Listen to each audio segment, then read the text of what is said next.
This is Concept E classes, and in this video we'll study about Chapter 3 of Class 8 Social Science History, Ruling the Countryside. So in the last chapter we saw how the company established their power from trade to territory, and there we saw how the company became the Diwan.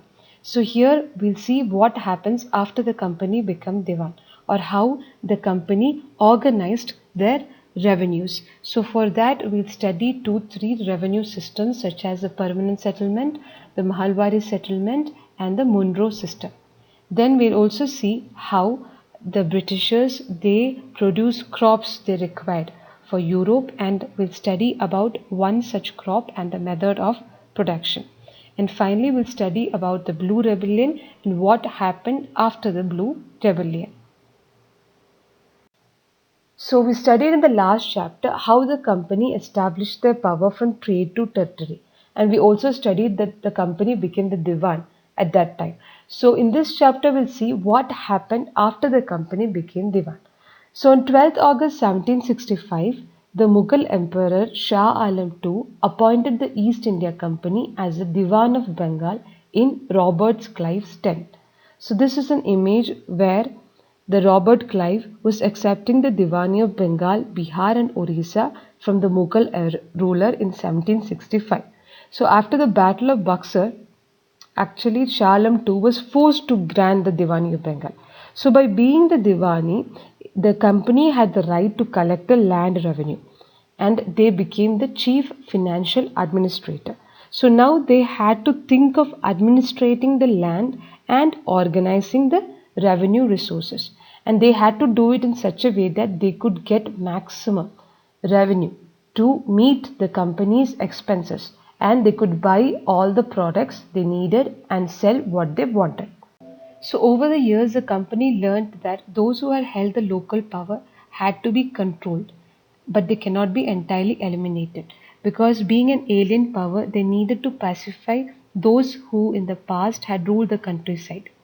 So we'll see in this chapter how the company, they established their rule over the countryside, how they organized the revenue resources, and how they redefined the rights of the people, and how they produced the crops they wanted. So first let's see how the company, they organized the revenue resources. So even though the company became the Diwan of Bengal, the company saw itself primarily as a trader, and they wanted larger revenue income. So what they did, they didn't set up any regular system for the collection of revenue. They simply wanted to increase the revenue as much as they could, so that they could buy cotton and silk cloth as cheaply as possible. So this was a silk as well as cotton cloth. So they increased the revenue so that they could get plenty of money to buy such goods very cheaply. And within 5 years, the value of these goods brought by the company in Bengal doubled. And before 1865, the company, they purchased the goods in India by importing the gold and silver from Britain. But now, the revenues from India could finance the company expenses like maintaining the military or for purchasing such goods. And soon the Bengal economy started falling drastically. The artisans, they were deserting villages as they were forced to sell their goods to the company at low prices. The peasants were unable to pay their dues, and the artisanal production was in decline, and the agricultural cultivation also started to collapse. So this is actually an image of a weekly market in Murshidabad, Bengal. There the peasants and the artisans from rural areas regularly came to these weekly markets. But these markets were badly affected during the times of economic crisis. And finally in 1770, a terrible famine killed 10 million people in Bengal, and about 1/3 population of Bengal was wiped out. Now the economy was in ruins. As a result, the company's income also got affected. The company had to solve the crisis. They knew that at that time the Indians practiced agriculture. So in order to gain big revenues, they had to improve agriculture. And after 2 decades of debate, the company finally introduced a new revenue system named as permanent settlement. It was actually introduced by the Governor General Charles Cornwallis in 1793. And by the terms of the settlement, the Rajas and Talukdars, they were recognized as Samindars, and the Samindars were asked to collect the rent from the peasants and pay revenue to the company, and the amount to be paid was fixed permanently. So as the amount was fixed, there was a regular income for the company, and at the same time it also encouraged the Samindars to invest in improving the land. So if better is the land, the better would be the revenue. Hence, the Samindars would benefit from the increased production in the land as well. Now, the permanent settlement, however, created problems. So first, let's see what are the problems faced by the Samindars. The company officials noticed that the Samindars were not investing in the improvement of the land. Why was that? It was because the revenue, it had been fixed very high. So the Samindars, they found it difficult to pay, and anyone who failed to pay the revenue lost his samindari, and numerous samindaris were sold off at auctions organized by the company. But by the first decade of the 19th century, the situation changed. The prices in the markets rose and the cultivation slowly expanded. So this meant there was an increase in income of the samindars. But the company, they had no gain since the revenue demand has been fixed permanently. So this was an issue of the company. So even though the Samandaris had a good income, they did not have any interest in improving the land. Why was that? It was because they had lost a lot of lands in the earlier years of settlement, and now they took this as a chance of earning without much risk. They simply gave out the land to the tenants and they received the rent. So they were gaining without much trouble. On the other hand, in the villages, the cultivators found this permanent settlement very oppressive. They had to pay rent, and that rent was very high, and his right on the land was insecure. To pay the rent, he had to often take a loan from the money lender, and when he failed to pay the rent, he was evicted from the land he had cultivated for generations. So in short, the permanent settlement had problems with the cultivators, the samindars, as well as with the company. Now, by the early 19th century, the company officials were convinced that the system of revenue had to be changed. Why was that? Because the company needed more money, but in permanent settlement, the revenues were fixed. So, they had to change the system of revenue.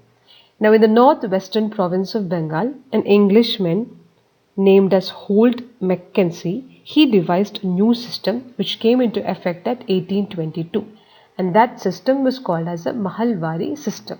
And under his directions, the collectors, they went from village to village, inspecting the land, measuring the fields, and recording the customs and rights of different groups of villages. Then the estimated revenue of each plot within a village was added up to calculate the revenue that each village had to pay. Now, Mahal means in British revenue records, a Mahal is a revenue estate, which meant a village or a group of village. So what happened here is that after the collectors went from village to village inspecting the land, a revenue was estimated for each group or each mahal, and the village had to pay that revenue. And here the demand was to be revised periodically. It was not permanently fixed. And the charge of collecting the revenue and paying it to the company was given to the village headman rather than the zamindar. And this system came to be known as the Mahalwari system, and it came into effect in 1822. So the Mahalwari system was devised in the north. In south, a new system was devised known as the Ryoti system. So it was actually tried on a small scale by Captain Alexander Reed, and it was later developed by Thomas Munro. And this system gradually extended all over south, and it was called as the Munro system or the Ryoti system. Reed and Munro, they noticed that in south there were no zamindars. The settlement had to be made directly with the cultivators, and they were also called as ryots.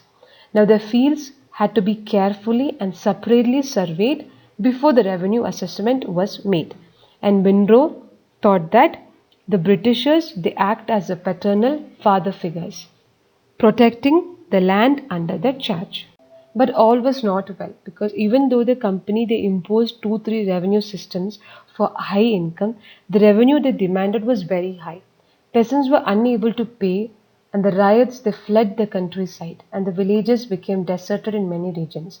The company officials they actually imagined that these systems would help the farmers to become rich, but this did not happen. They were all failures.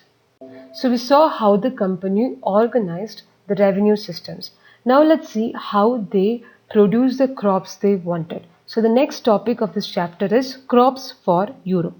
Now the British realized that the countryside they could not only yield revenue but they could also grow crops that the Europe required. And by the late 18th century, the company they started expanding the cultivation of opium and indigo. And the British they also persuaded or forced the cultivators to produce other crops such as jute in Bengal, tea in Assam, sugarcane in the United Provinces, which is now in Uttar Pradesh, wheat in Punjab, cotton in Maharashtra, and Punjab rice in Madras. Now the Britishers they had a variety of methods to expand cultivation of the crops they needed. So in this chapter we'll take a closer look at the story of one such crop and one such method of production. So if we consider these two prints, we can notice that there is a blue color in common. The blue color that you see in these prints were produced from the plant called as indigo. So we study about this plant indigo and how the Britishers produced and cultivated indigo. So the first image here is a Kalamgari print from Andhra Pradesh in India, and the second image is actually a floral cotton print which is produced and designed by William Morris using the blue dye manufactured from indigo plants cultivated in India. And in the 19th century, India was the biggest supplier of indigo. Now let's see why there was a demand for Indian indigo. The indigo plant primarily grows in tropics, hence the India's climate was suitable for growing indigo. By the 13th century, the Indian indigo was being used by the major buyers and exports of indigos like Italy, France and Britain to dye cloth. However, the Indian indigo didn't reach the European market and its cost was very high. Hence, the European manufacturers had to depend on another plant named as woad to make violet and blue dyes. The woad was more easily available in Europe as that plant grow in temperate zone, and it was grown in Italy, France, Germany and Britain. And worried by the competition of indigo, the woad producers in Europe, they pressurized the government to ban the import of indigo. This is the woad plant. However, the cloth dyers, they preferred indigo as a dye because the Indian indigo, it produced a rich blue color, whereas the dye from woad, it was much pale and dull. So by the 17th century, the European cloth producers, they asked the government to relax the ban on indigo import so that they could cultivate indigo. And many countries like the French, they began cultivating indigo in Saint Dominic in Caribbean islands. The Portuguese, they started cultivating indigo in Brazil, English in Jamaica, Spanish in Venezuela, and the indigo plantations also came up in many parts of North America. By the end of 18th century, the demand for Indian indigo grew and Britain began to industrialize, and its cotton production expanded dramatically, creating an enormous new demand for cloth dyes.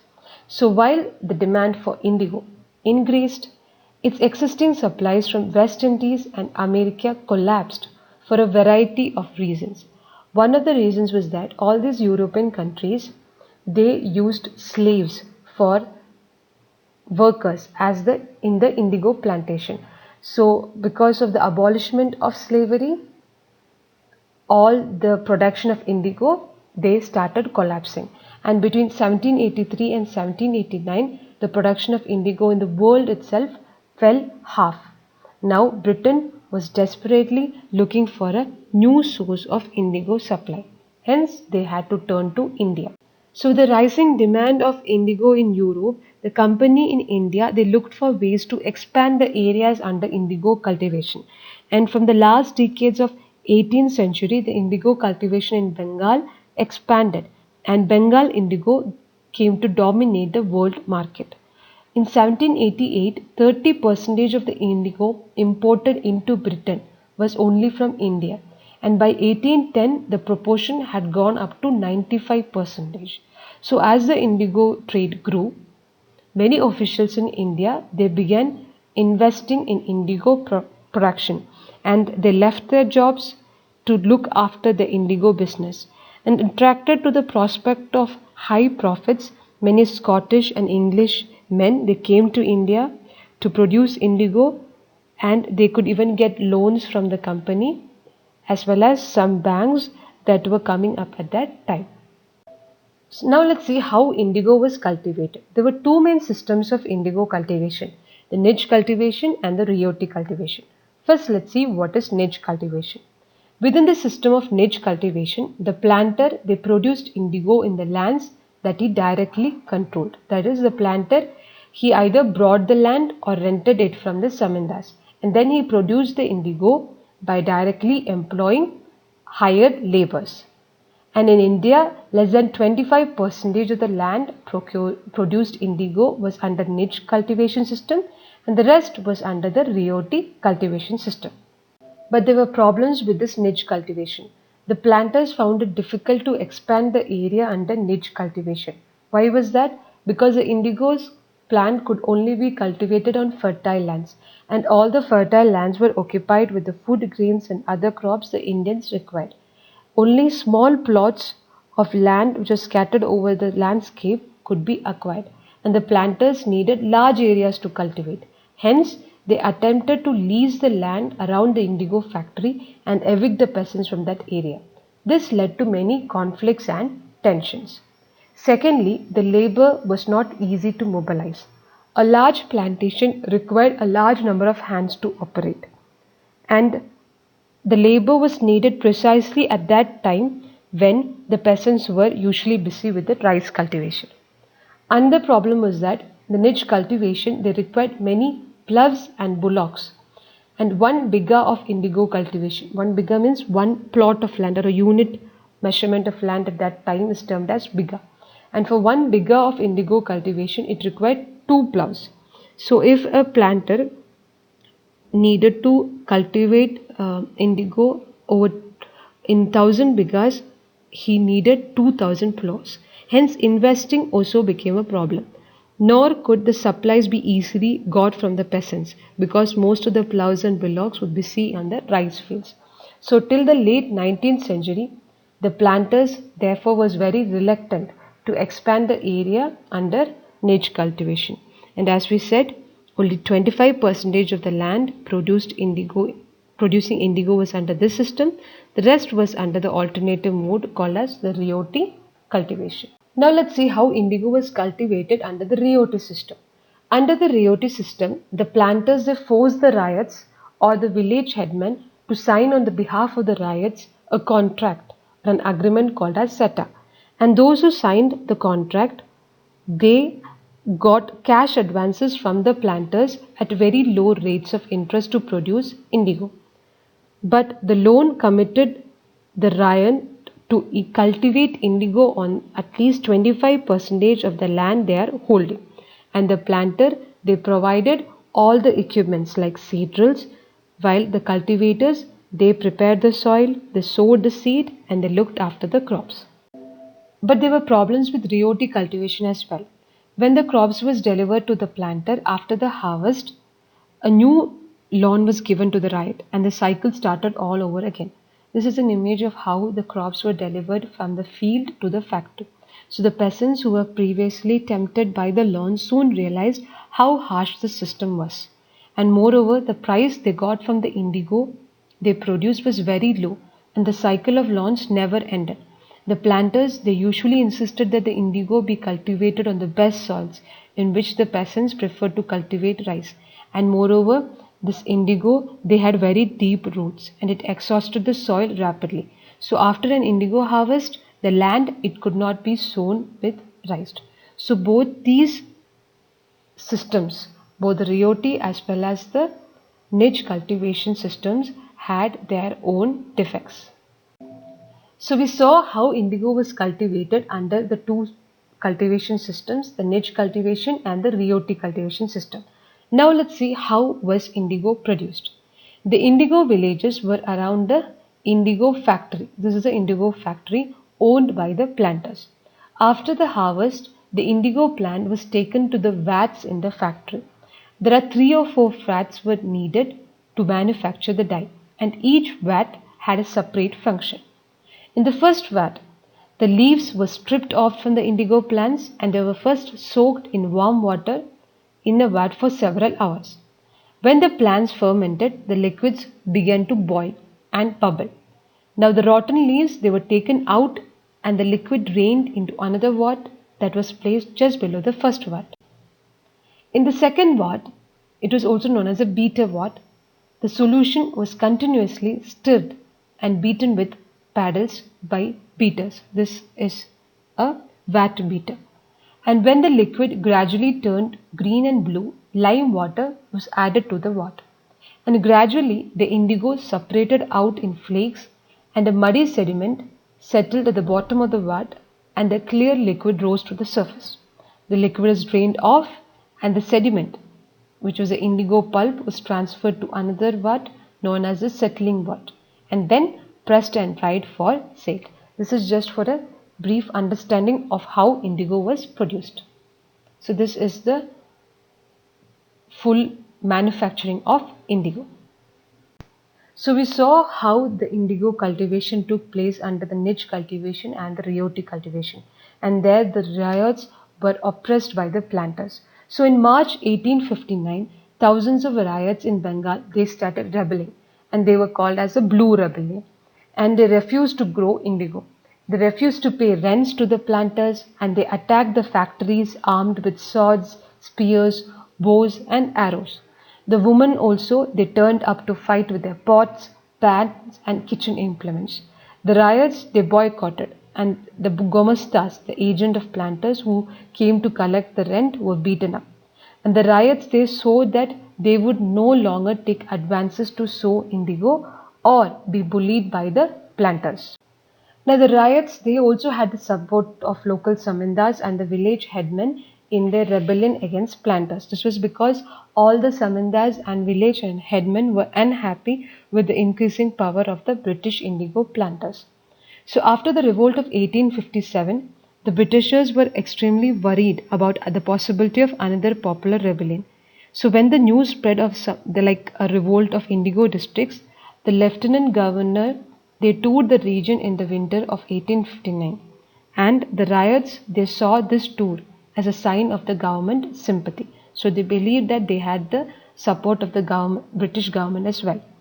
And when in Barasat, the magistrate Ashley Eden, he issued a notice stating that the riots would not be compelled to accept indigo contracts. Actually, what Eden was trying to do was that he was trying to pacify the peasants, but his action was read as a support for the rebellion. So as the rebellion spread, intellectuals from Calcutta rushed to the indigo districts and they wrote of the misery of the riots, the tyranny of the planters and the horrors of the indigo system.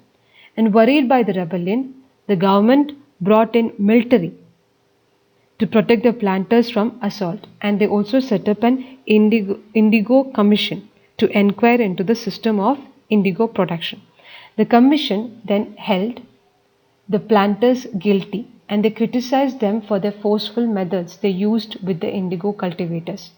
The commission declared that the indigo production was not profitable for the riots, and they asked the riots to fulfill their existing contracts, but also told them that they could refuse to produce indigo in the future. So that was how the Blue Rebellion took place. And after the revolt, the indigo production, it collapsed in Bengal, but the planters now shifted their operation in Bihar. And with the discovery of synthetic dyes in the late 19th century, their business was severely affected, but yet they managed to expand their production. So when Mahatma Gandhi returned from South Africa, a peasant from Bihar, he persuaded Mahatma Gandhi to visit to Champaran. And then the Mahatma Gandhi's visit in 1970 marked the beginning of the Champaran movement against the indigo planters. So that's all for chapter 3, Ruling the Countryside. Tune in soon for the next session. Thank you so much. May God bless you all. Take care and bye bye.